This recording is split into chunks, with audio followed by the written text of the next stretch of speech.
As a trauma survivor, I have always been interested in resilience.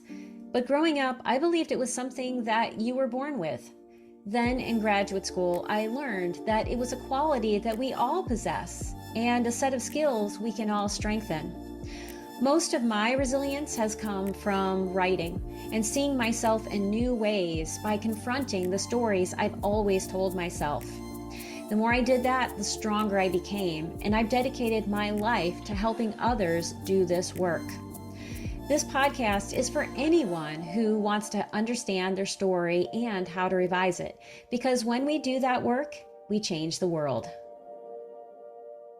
Writing can be a powerful tool for healing, but when writing the tough stuff, it's easy to get triggered and relive the experiences you're writing about.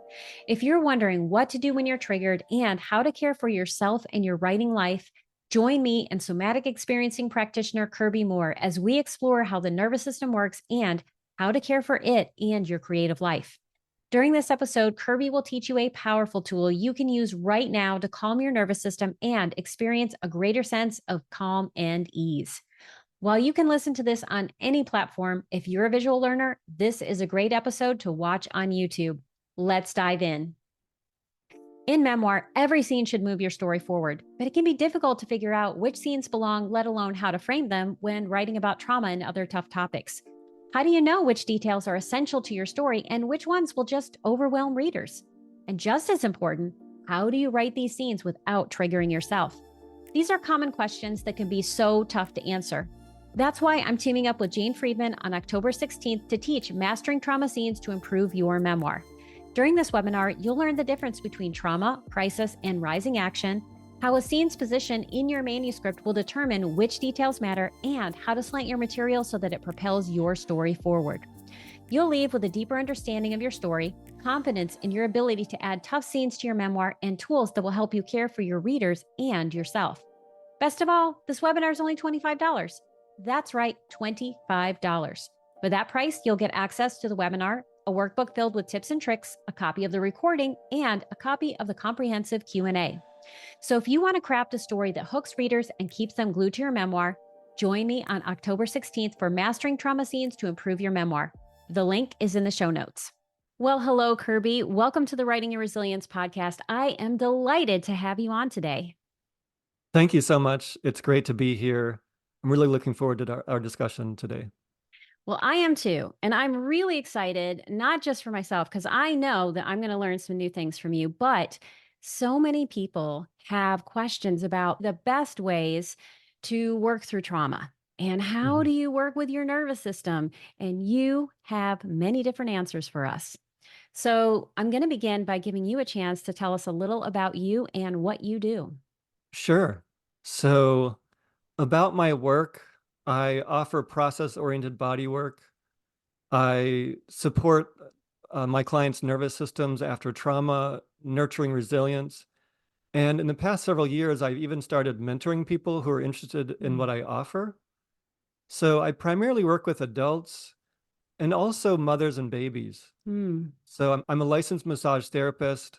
And so I approach the trauma resolution and somatic experiencing through touch. I'm licensed to touch. But I can also do distance sessions as well. I've taken advanced training in helping clients embody difficult emotions with integral somatic psychology. And I work with moms and babies because I've also trained in pre and perinatal psychology and birth process work. And the modality I've actually been working with the longest is biodynamic craniosacral therapy. So I've been doing that for close to 20 years. Okay, so I'm going to ask you just very briefly say, what is biodynamic cranial sacral therapy? Because people are going to be like, what the what? And then we're going to get into like, what is somatic experiencing and how can you help us understand that as we think about creativity? Oh, sure. So biodynamic craniosacral therapy is a gentle, non-invasive, hands-on bodywork technique for the whole body.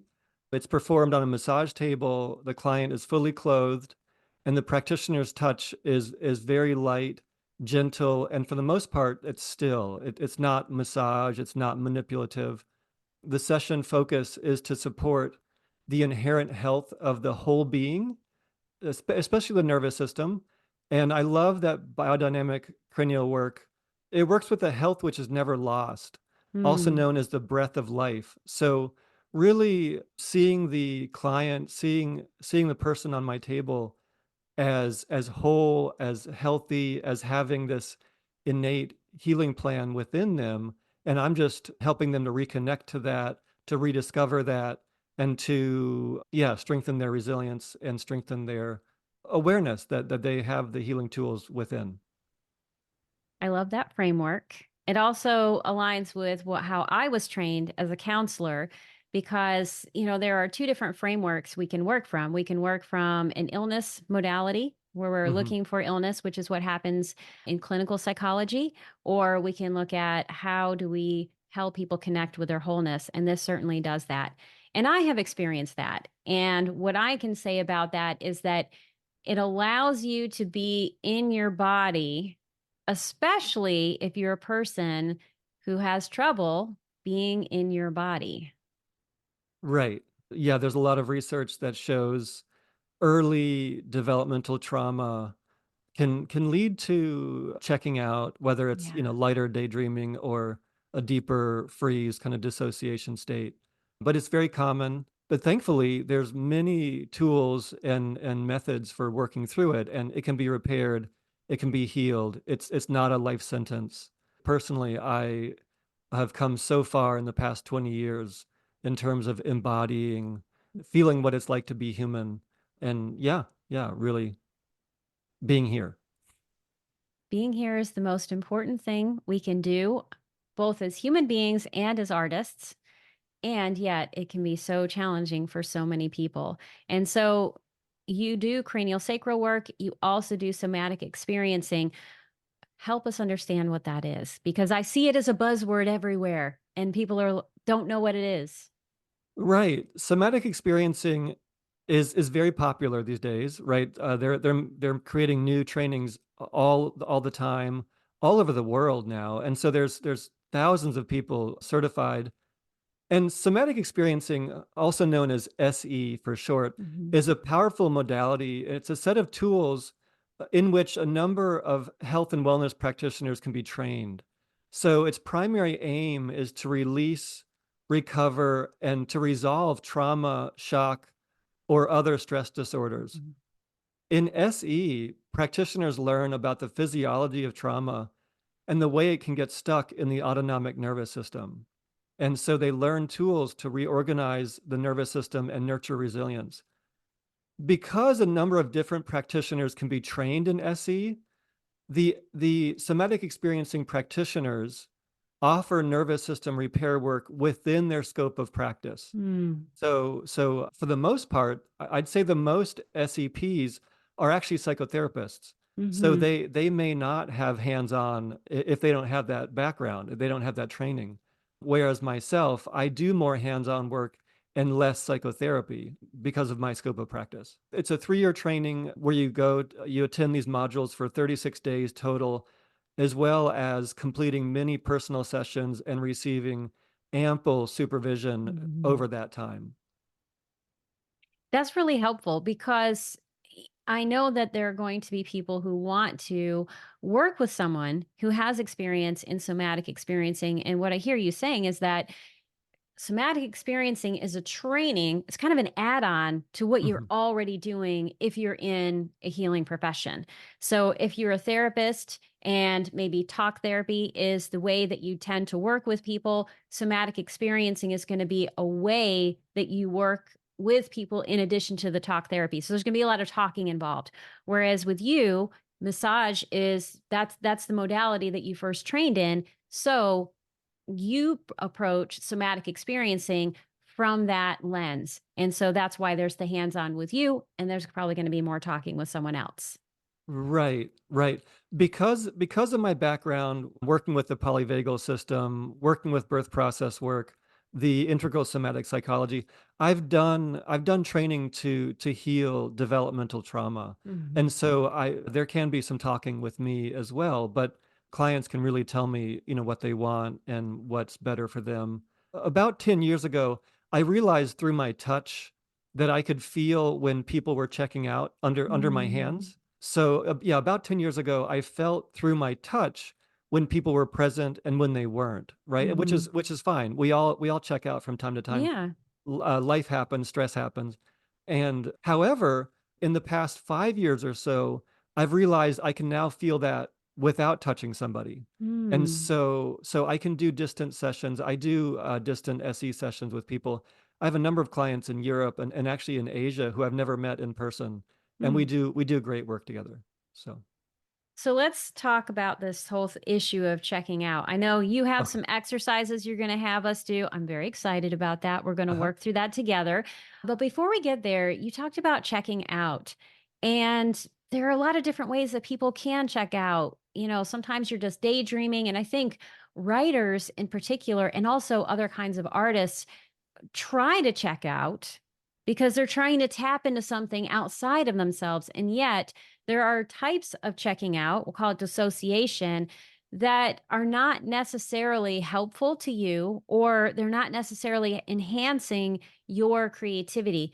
Can you talk about the difference between the two or why it might be important for you as an SE practitioner to know when someone's checking out? Like why would you care about that? Sure. So I have a number of analogies and yeah, I've got some thoughts about this for sure. First of all, if we go through a loss or if we go through a big stressor, Mhm. there may not be any trauma around that at all, right? But if I'm processing big grief, if I'm processing a loss, I might check out from time to time. I might find Mhm. myself daydreaming. I might just need to lay in a hammock in the backyard for 2 hours and just stare Yeah. at the sky. And so that's one level of checking out, right? But there's certainly a deeper level. We in SE, we talk about a deeper parasympathetic freeze, Mhm. sort of a ventral vagus, the vagus nerve, the ventral side of that, where it's almost a deep early like mammalian sort of response to Mhm. big stress, a big threat. Like I shut down, right? Like I play Yeah. dead. And so the deeper dissociation, which can often coincide with early trauma, the reason that can be exhausting is because when there is, if we look at the cause of deeper dissociation, what caused somebody to check out in that deep way? Mhm. It means there was some activation which was too much. It was too big, too soon, too fast, Yeah. and it was very overwhelming. And so that big activation is also present in the system. Yes. But underneath the dissociation is the big activation. Mhm. And so that's why you want to be a competent practitioner to know how to tease out a little bit of that activation at a time. So, understanding how the individual got triggered to be pushed out of fight or flight and into this deep parasympathetic freeze. And there's dissociation with this high activation level as well. And if that becomes a chronic pattern, that's a lot of energy, that's a lot of Mhm. stuff to keep contained in the nervous system. And so that's exhausting. Right? And so that's the deeper dissociation that we're talking about. And so there's this big recruitment of psychic energy to keep that stuff contained, to keep the Mhm. trauma response contained. And it makes sense that this will tax us. And so not just our creativity could suffer, but our natural curiosity, our Yeah. sense of wonder, spontaneity, our sense of ease, our ability to play. We probably don't feel so safe when there's this big activation underneath a numbing out, right? And it can even affect our sense of humor, and obviously it can affect our social relationships as well. Yeah, absolutely. I had some two pretty big ahas in this area that I think go along with everything that you're saying because I have a high capacity for dissociation. In fact, I'll be honest with you, there's a part of me that loves it. It's like, what are the colors of the clouds on my world? Let me tell you all about it. It's great, right? And I thought for a long time, oh, this is what makes me creative. And recently I listened to two different podcasts that made me go, oh, maybe not so much. Uh-huh. And one was the work of Ashok Gupta. He does a lot of work around chronic illness. And what he was talking about is that when we are dissociating in that parasympathetic way, or that sympathetic way, I would imagine, even if it feels like nothing on the surface, our bodies are in that fight, flight, freeze, fawn, activated state. And so we are expending a lot of energy at that time. And then the other thing that I recently heard was Dr. Huberman. He has this podcast and he talks about a lot of different things, but he had a specialist who was on about the amygdala. We often connect the amygdala with fight or flight and, danger and the whole that aspect of the limbic system. But what this person was saying is that the role of the amygdala is actually it's about motivation, right? And the Hmm. the thing is that fear just happens to be really really motivating. So if you are in a lot of fear states, you have a lot of activation of the nervous system, then that is going to be the motivation that your amygdala and insula are focusing on. And that will not necessarily help you be more creative. Right. Well, the amygdala is really geared towards helping us survive, Yes. right? Which is a big motivation. Mhm. It's I like the most important one. right. If there's a big threat, I want to survive, and that's very Yes. motivating. But yeah, so it can be fear, but also anger or rage. Mhm. But some of us, maybe it's not safe to get in touch with those emotions. But yeah, the amygdala has so much to do with emotional processing, emotions around memories, and implicit memory, so unconscious memory. So stuff we aren't even consciously aware of what's happening Yes. in our unconscious reactions to things. Yeah, it's all right there. Yeah, and so I mean, I have practiced Buddhism for a long time. I have known this idea of be here now, the importance of, the present moment, but all of that brought it to the forefront for me in a very different way. It's like I finally understood, oh, this is why we have to do this. And somatic experiencing can be a great way to reground yourself and get back in touch with who you are, where you are, when you are, so that your energy can be free to do other things. And so you have a couple of exercises for us. Do you feel like Yes. now is a good time to try that out so that we can not just understand intellectually what this is, but we can actually feel it?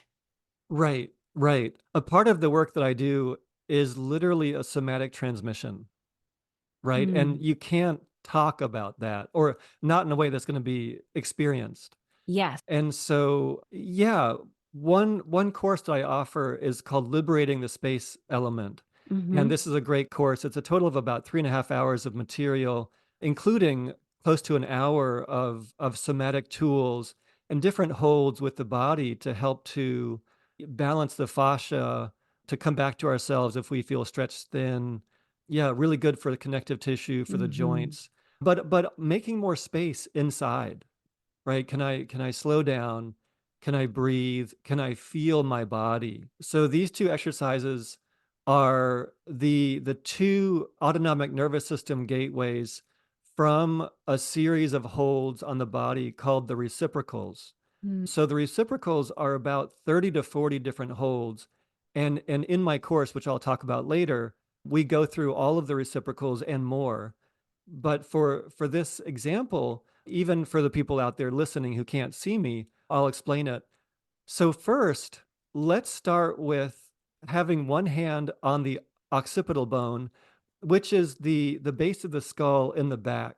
So basically, if your thumb is on the point where your neck and head come together, the rest of your hand is on the occiput bone. Okay, so one hand is on the back and the base of your skull, and then the other hand will be on your sacrum. So the base of your spine, the sacrum is where spine and pelvis come together. And so whether you have your hand face up or facing away from you, it doesn't matter. As long as you have, if you can make contact with the sacrum, that's best.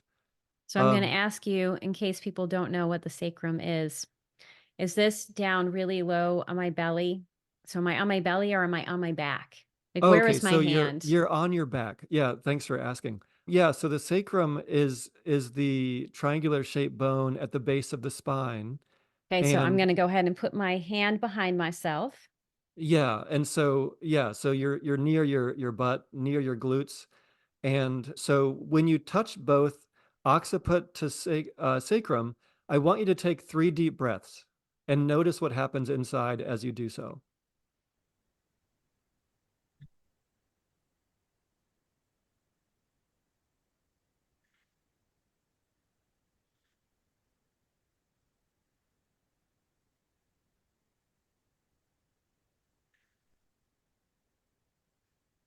If your listeners want to, they can do 4 or 5 deep breaths. I wouldn't do more than that to start. So after you do 3 to 5 deep breaths, go ahead and move your hands. So relax your hands. And I can just explain briefly, for most people, holding sacrum to occiput, basically you're on the top of your spine and the bottom of your Mhm. spine. For most people, that helps to stimulate the parasympathetic. Mhm. So for most people, that will be down regulating. You will feel calmer. You might feel more grounded or more settled. However, about 20% of people out there have a paradoxical effect when they hold that. And so if you felt stimulated, if you feel more alert when you're holding occiput to sacrum, that means you're actually stimulating your sympathetic system Mhm. instead. And then you should try this next one and see if that calms you down. However, for most people, this next one we're going to do actually stimulates the sympathetic nervous system. And so we will often feel more alert after doing it. And let me slow myself down here in the moment. And just, yeah, if you want to take a moment, take 10 seconds, 20 seconds, just to notice what's happening inside. What is your somatic experience on the inside after doing this one easy hold?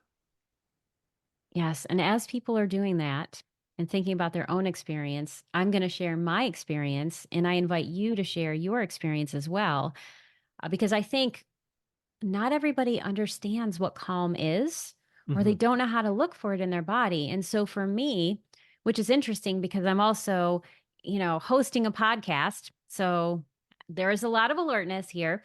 What I felt when I did that was like there was this fuzziness in my head at the beginning, and then it felt like I could even see this fuzziness as almost like a cloud of cotton in my Hmm. brain. That's probably Hmm. the best way to talk about it. And as I did that and I took one breath, then another, it was like the cotton melted away and Wow. there was clear space. And so that was what my experience was. And I would agree that for me, that was calming. What was it like for you? What did that feel like?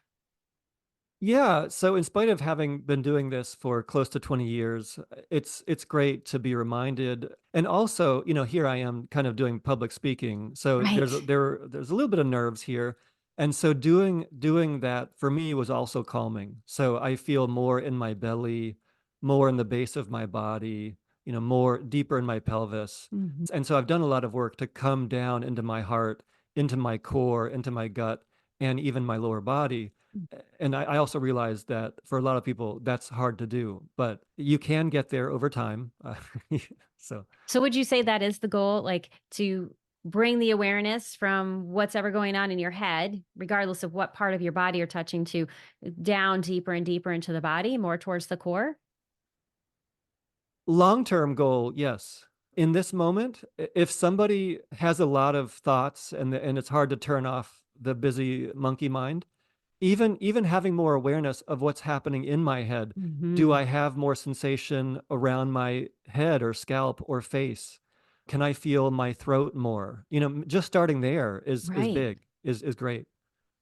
Yeah, yeah. Yeah, I love that. So we just did some a calming exercise. Now you're going to amp us up a little. Let's get started. Right. So if you do tend towards anxiety, I want you to really listen to your body. And so this, of course, Lisa, this goes for you, but for your listeners, more importantly, Mhm. if someone has high anxiety, you might only want to do this for 2 deep breaths as opposed to Mhm. 3 or more. If you are somebody who's really sluggish and you are rarely ever alert, then maybe you want to do 5 deep breaths here. But notice how fast you feel alertness, if that's what you feel. And if you have the paradoxical reaction to it, this may also calm you down. So notice what happens. So this Yeah, and I whole just wanna just say before we get into the exercise, I know I'm, like, breaking it down, breaking it down. oh, good. So, if someone is really anxious, some symptoms that you might have, if you're like, "I don't know if I'm anxious or not," maybe your thoughts are fluttering back and forth, or you have a lot of thoughts, or you feel amped up like you've had a lot of coffee, or it's hard to sit still, or the idea of sitting and breathing sounds like the 7th level of hell. All Yeah. of these things would be, suggestions to go slow. Yeah, go slow and keep in mind, especially on this next one, less is better than more. So Mm. so if you feel more alert after 2 deep breaths, you can move your hands sooner than I tell you to. Mhm. Please, by all means.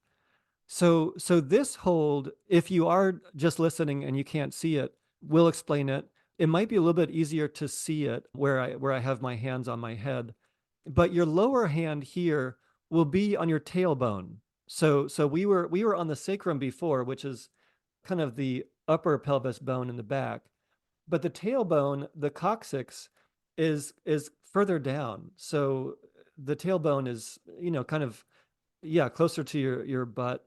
And so having one hand on your tailbone and then your other hand will be on your sphenoid bone. The sphenoid is actually a bone which is mostly behind the eyes.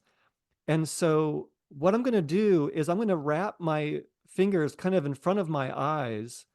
And so I'm going to try to touch the a little bit of my temple on both sides. And so if you are watching, you can see it, but So I'm you're just going taking to off my be. glasses so I can touch both sides of my eyes. Oh, good. Yeah, yeah. If you have glasses on, take those off. It makes it much easier. And so you're touching where your head, instead of the flat part of your face, where your head turns to go to the side, you're touching around those sides. Mhm. And take 2 or 3 deep breaths here and notice what happens inside.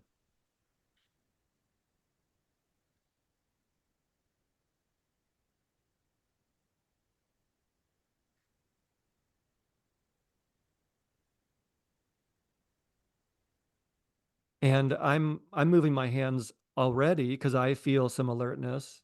I did get to 3 deep breaths, but that's about my limit today. So what did that alertness feel like for you? Yeah, just a little amping up. I feel more awareness around my chest, more Mm. awareness around where I was touching. So around my eyes, around my temples. It's very subtle for me. And I think for most people, it'll be very subtle unless you do hold it for longer. But how about you, Lisa? Did you notice any effects? I had kind of a mixed experience, and that may be because, we're doing this podcast, but I felt like around my eyes where I was touching, my head felt calmer and more focused, but I did feel that amping up of the energy in my core.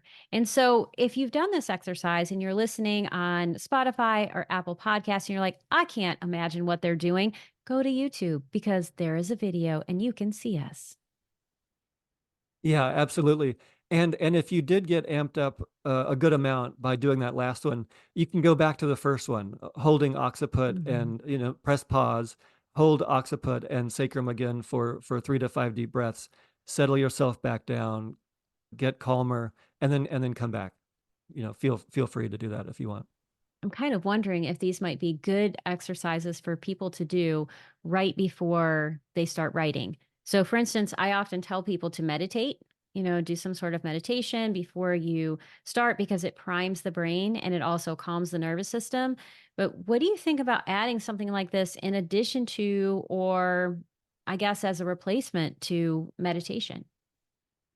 Well, I think it's a great idea. Also, if somebody does have anxiety and they have some of the symptoms that you described earlier, meditating is very difficult, right? If Yes. if I have big fear or unfortunately if I have some paranoia, that's Hmm. hard to be with, right? It's hard to sit Yeah. still. It's hard to be with those thoughts. It's extremely uncomfortable. And so if I meditate, that will only make some of those come up even more. Hmm. And so for some people, movement, whether it's going for a meditative walk or, hiking in nature, or even yoga or qigong, tai chi, swimming might be a better form of meditation. Yes. But certainly these somatic tools are possibly a substitute for meditation, or certainly a good supplement to it as well. And yeah, doing this before writing, I think could be come in really handy, whether you need a little bit of perking up or Mhm. settling down. So you might just want to choose to do one of them before you write, but I think it could be a good idea. Yeah, and I'm really glad that you talked about the struggle that trauma survivors in particular have around meditation. I often caution people around that, and there are two meditations that I will invite people to do. But I often tell them, like, don't just go off and do a bunch of meditations, and certainly don't try to do meditation on your own.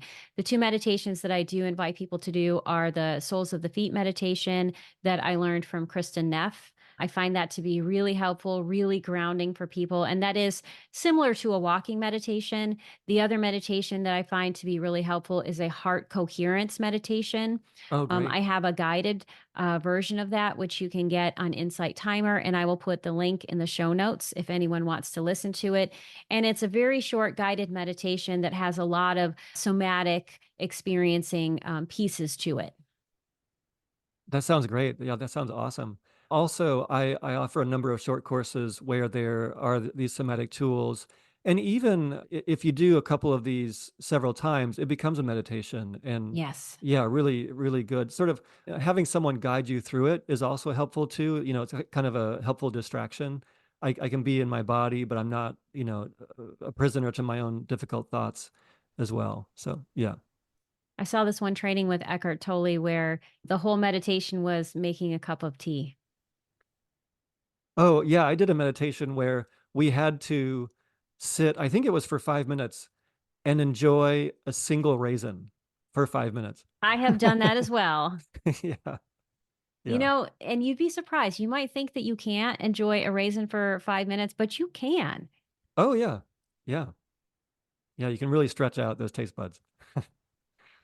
Yes. And so that is another thing someone could do. If you are also trying to feel more alert, or, you can do some of these reciprocals and then get a raisin or get something spicy or crunchy and try to eat it as slowly as possible.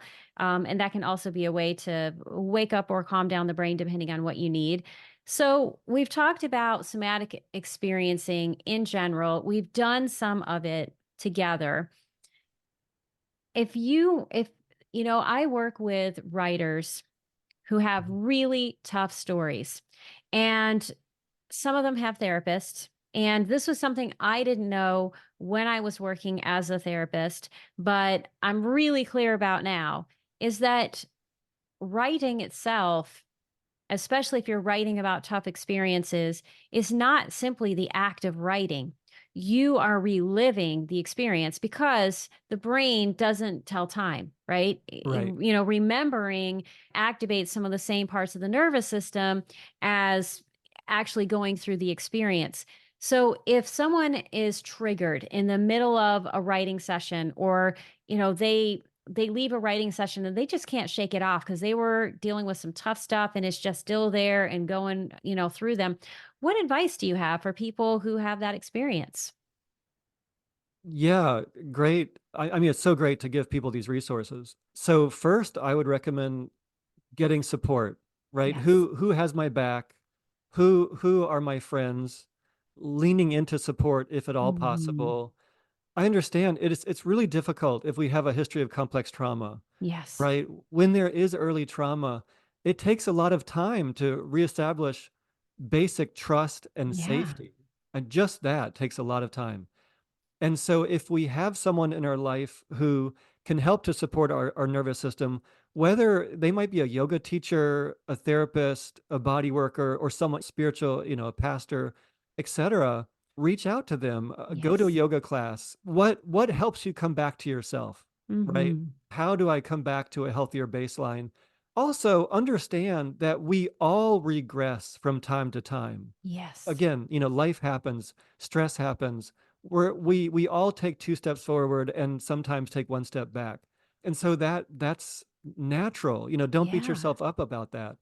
And the key to healing early developmental trauma, that trauma is relational as well. And Hmm. so we have to do that healing in relationship with other people. In other words, we can't do this work on our own. I just want to reiterate some of the things that you said that I think are really important is one, don't go it alone. And I think Mhm. there are two ways that people can do that. Number one, it is important if you are dealing with a tough story to have one person who is trained to bear witness to your experience and walk that journey alongside you. You deserve that. And in fact, denying yourself that can actually re traumatize yourself because you can reenact what happened to you when the bad thing was going on. So definitely have that support. Another thing that I often tell people is to do what I call the sandwich technique, which is contact someone, even if it's a writing group member, they don't need to know what you're writing about. Like they're not your therapist and you don't need to treat them like one. Tell somebody, hey, I'm going to do a tough writing session. I just want to let you know, tough writing session ends in 30 minutes. Can I just call you and tell you what I'm going to do for the rest of my day?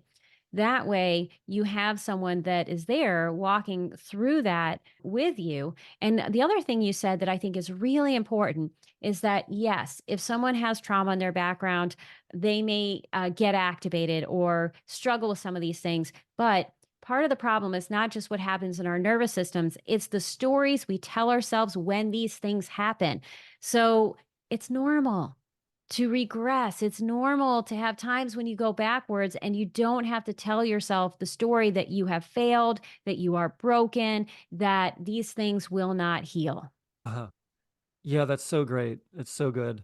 Right. And yeah, we all have discomfort, right? Yeah. The key is over time, you do enough of this work, the discomfort does not mean distress, Yes. right? Discomfort only becomes distress when we have a story to hang it on. I love Um, that. yeah. And so over time we do enough somatic process work, there's a little gap. I can take one breath before I have this instinctual reaction like, "Oh my Mhm. God, there's that pain again. I must be, fill in the blank with some catastrophic thinking." But over time, we can increase that gap and we can have more space between, yeah, the habitual patterns. And yeah, we can start to open up and start to realize, oh, it's just discomfort, right? Mhm. Yeah, fear happens, right? Life happens. Joy, happiness, contentment happens. But yeah, talking about the if somebody gets triggered while they're writing, working on some really difficult stuff, my course on liberating the space element is over 3 hours of material. And in it, we go through all of the reciprocal holds, like 35 different holds, in addition to two other techniques. And I unpack them, and there's more of a meditative time for doing it at the end. And so these tools help to create more space in the nervous system, in the fascia, in the body. And so these techniques have been especially beneficial for my clients with complex trauma, people who have really high levels of sensitivity, people who are very sensitive to energy Mhm. benefit a lot from doing the full set of reciprocals. And also once you learn them, you don't have to go through all 35 because that can take close to half an hour. Yeah. So if you find three or four of these tools that you love and really help you to feel more aligned, you can do those in just 4 or 5 minutes and come back to yourself, come back to feeling centered, feeling grounded. And so this course is $75 to purchase it, or you can also get access to it if you sign up for the coaching level membership on my site, and I hope many people benefit from taking it. Yeah. And so all of that information will be in the show notes. And what I can say is that, when it comes to healing and writing, I think many people feel like they are going to reach some mountaintop sometime when none of the problems exist. Like I'm a writer and I never experience writer's block. I know how to publish anything that I want. It is all good. Same thing with healing. We have these experiences that there's an arrival point. There is no arrival point. What I found from my own experience, and I'll be curious to know if this is your experience as well, is that we just expand the container that we have inside ourselves for discomfort and ambiguity. We learn how to hold space for it so that it's not as difficult, right? And we don't have to build as many stories around it. We can just say, ah, there it is. and be Right. okay with it. Right. Over time, there can be more acceptance, but a big piece is compassion for ourselves, Yeah. toward ourselves, and that will also help us to be more compassionate to others as a result. And kindness to self. Yeah, can I understand and acknowledge that given my history, of course I have some ups and downs. Of course I have Mhm. challenging days, challenging weeks. Can I lean into support? So over time, there'll be greater compassion for ourselves, understanding that I'm human. I make Mhm. mistakes. I am not perfect. And yeah, so there's gonna be easier days for writing and harder days. So understanding that if I have complex trauma, there will be this kind of cyclical pattern. So there will be ups and downs. And so having compassion for yourself, accepting and understanding, yeah, it'll make our relationship to ourself easier and therefore our outer relationships easier as well. Absolutely. And the more tools that you have, and that's the thing, we all have to learn tools. We don't come equipped with them, but the more tools we have, the easier this becomes. Well, you know what? You and I could be here for days and days and days talking about it because it's a deep topic. And also, there's just so much to talk about, and we're having so much fun. But life must go on. And I have three final speed round questions I'm going to ask you as we Okay. wrap up. And the first question is, what is the best piece of writing advice that you've ever received? Because you do all of this work with your somatic experiencing and cranial sacral, and you also write blog posts. Right. So I have been writing for a while, and but I think the best advice has come from my somatic experiencing teachers. Right? So again, to reiterate, can I be kinder to myself? Can I Yes. slow down a little bit? Take a deep breath, accept who and what and where I am. Hmm. So honoring these natural cycles, yeah, can I accept these facets of myself? Can I permit myself to be with a difficult emotion without assuming there's something wrong? Can I lean into support and share with somebody and say, Yeah. this is really hard? And for a lot of people, that can be a huge step. That can be a really big step. And also understanding that when there's complex trauma, there's oftentimes shame because I don't have the same capacities or abilities as someone who seems quote unquote normal. I don't like to use that word, but maybe my expectations aren't realistic. Hmm. Trauma is difficult, but the nervous system can change. It can transform. So, baby steps, right? Can I start being a little bit kinder to myself this afternoon, Mm. tonight, when there's greater compassion, greater acceptance of what is, without as much guilt or shame, then things get easier, including the Hmm. writing process. Yeah. Absolutely. So you work with people all the time, trying to help them care for themselves better. What is one thing you do to nurture your resilience? Yeah. Okay. So I do have a couple of thoughts here. So briefly, first, I love connecting with people. So especially if it's in a therapeutic, caring, or spiritually Mhm. oriented kind of way. So doing qigong together, meditating together, Mhm. going for a walk or a hike together in nature, being curious together really helps me to nurture my Mhm. resilience. And second, and I think this is really big for people if they have a history of trauma, the second way I nurture my resilience is to practice moderation.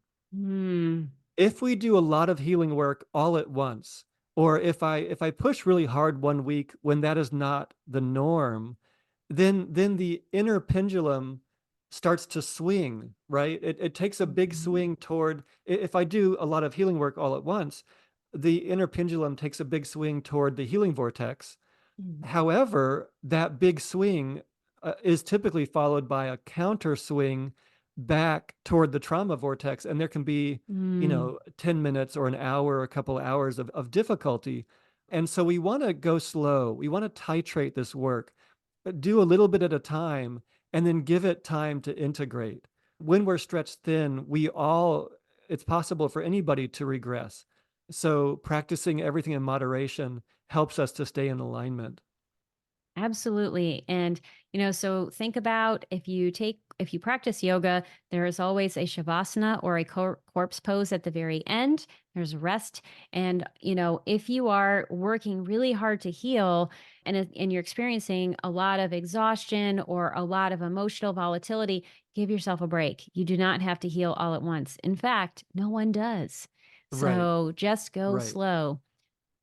Yeah, and if you try to push through too hard, it won't stick. And so, yeah, the baby steps, the integration time, the titration, so big, so important there. If people want to connect with you, they want to learn more about reciprocals and your work, what is the best way for them to connect with you? Yeah, thank you so much for this, Lisa. The best way to get in touch with me is either of my websites. So I used traumainformedastrology.com. That's more for coaching for my mentees. It's for distance sessions and for practitioners who want to learn with me. And then I use mkirbymore.com. That's more for somatic process clients and in-person body work. So either of those websites you can find out how to get in touch with me. But also, Lisa, please feel free to share my email in the show notes. This coming fall, I will be offering occasional free discussion groups that are public. And I do monthly Instagram live sessions where we discuss various topics. So I would really be happy for people to reach out and get in touch with me. Yeah. And so all of that will be in the show notes and you can check him out. He already has some Instagram lives. You can go back and check out and then you can listen. And do you have a newsletter that people can sign up for so that they can know when these talks are going to happen? I do have a newsletter. Yeah, you can sign up for that at traumainformedastrology.com. So, So, once again, that will also be in the show notes. Well, thank you so much, Kirby, for being on the podcast today. I am deeply honored that you are here. And thank you so much for these wonderful exercises that will take me through the rest of the day and beyond. yeah, thank you so much. I really appreciate this. I am so deeply appreciative for all that you do and for who you are. So thank you for bringing these resources and tools to so many people. That's it for today's episode. If you'd like to learn more about Kirby or you're interested in his course on reciprocals, please see the show notes for this episode. In it, you'll find a discount code he created just for our listeners. If you're learning from or enjoying this podcast, please subscribe to my YouTube channel. It's a free and easy way to support the podcast. You can also get the latest episodes delivered to your inbox by signing up for my Writing Your Resilience newsletter. As a thank you, you'll receive a free copy of a trauma survivor's guide to writing the tough stuff. You can also follow the podcast on Apple Podcasts and Spotify, where you can leave a 5-star review. If you have questions for me, comments about the podcast, or questions or topics you'd like me to consider for the Writing Your Resilience podcast, please leave a comment on YouTube. I read them all, and I'd love to hear from you.